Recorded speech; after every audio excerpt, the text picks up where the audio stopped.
आज मी करणार आहे लाल मिरचीचा ठेचा। त्याच्यासाठी एक 25-30 मिरच्या घेतलेल्या आहेत। गरम पाण्यामध्ये कोमट पाण्यातच त्या भिजत ठेवल्या होत्या अर्धा तास।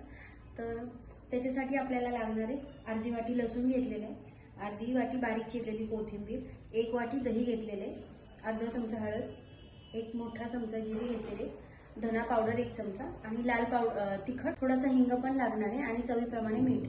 तर आता बघू आपण कशी करायची ते। ही चटणी मिक्सर मध्ये पण करू शकता। आता मी इथं पाट्यावर वाटून दाखवणार आहे।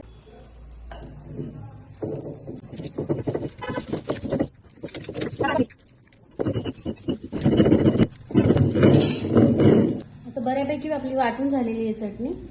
मिरची छान वाटलेली आहे। आता त्यातच लसूण घ्यायचं आहे टाकून। अर्धी वाटी घेतलेला आहे मोठी।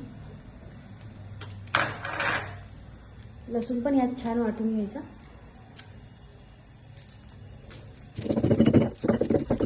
वाटून झालेली आहे, आता काढून घेते। काढून घेऊ आता ही मिरची। आता फ्राय करून घेण्यासाठी मी मोठी 1 वाटी तेल घेतलेले। याला थोडंसं जास्तच तेल घ्यायचं।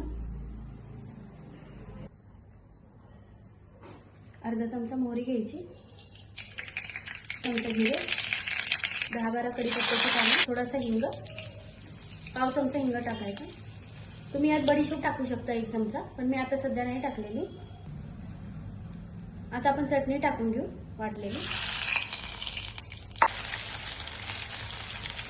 गॅस बंद करूनच चटणी टाकून घ्यायची, नाही तेल जास्त तापलेलं आहे ना।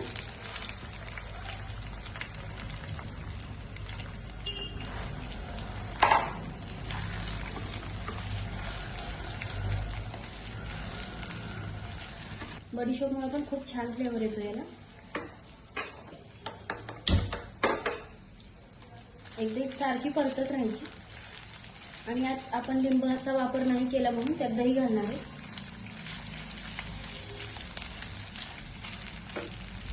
1-2 चमचे लाल तिखट, अर्धा चमचा हळद, 1 चमचा धना पावडर आणि 1-1.5 चमचा मीठ टाकलं। 1-1.5 चमचा मीठ टाकलं, करून घ्यायचं आहे।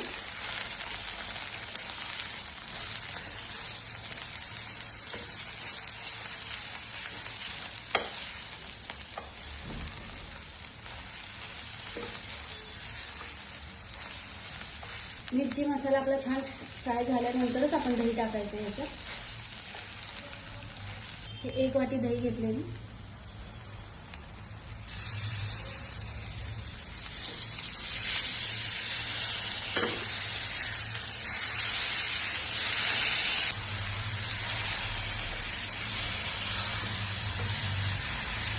हे एकसारखं छान मिक्स करत राहायचं याला।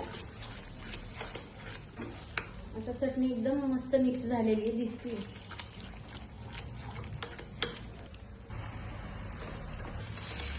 दही छान मिक्स झाले आणि खाली पण बघा बिलकुल लागलेली नाहीये। असं जेव्हा झालं ना तेव्हाच मग झाकण ठेवायचं आणि बारीक गॅसवर छान शिजून घ्यायची चटणी। आता एक बारीक गॅसवर 2-3 मिनिटं छान शिजून घेऊ। आपली चटणी होतीये तोपर्यंत इथे एक भाकर करून घेऊ।